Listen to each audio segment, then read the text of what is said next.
Depuis que je suis petite, je dessine beaucoup. C'est quelque chose qui m'a toujours énormément passionnée. Et du coup, je m'entraînais à recopier un petit peu des dessins qui me plaisaient ou des illustrations. Et puis finalement, je n'ai pas trop fait d'études dans ce domaine-là. J'ai un peu travaillé dans le milieu culturel dans un premier temps. Et c'est toujours resté en fait dans un coin de ma tête.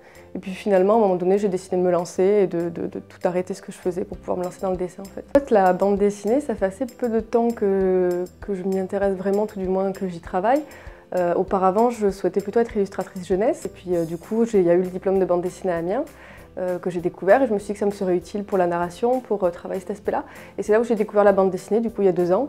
Et c'est finalement, j'ai vraiment apprécié travailler là-dessus. Pour concevoir une planche de bande dessinée, quand j'ai la thématique, le sujet, en général, sur un carnet, je note la majorité de mes idées, une petite histoire, une thématique, un petit scénario, en essayant ensuite de faire une sorte de découpage. Je me dis case 1, case 2, voilà, j'essaie d'organiser ça un petit peu. Et ensuite, quand c'est validé, là, je commence à faire le storyboard. En général, c'est des tout petits storyboards comme ça, c'est juste vraiment pour pouvoir cibler à peu près la mise en page de mes cases. Et si ça me convient, si ça me semble harmonieux dans la page, là je vais commencer à faire quelque chose d'un petit peu plus abouti de ce format-là souvent, où je vais un petit peu plus détailler la composition, comment je vais un peu mettre en scène les personnages, les cadrages, les plans.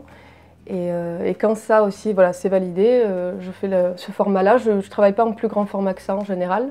Et je fais mon crayonné donc au crayon à papier, je ne fais pas d'ancrage, parce que c'est pas quelque chose qui me plaît plus que ça au niveau de l'esthétique au final.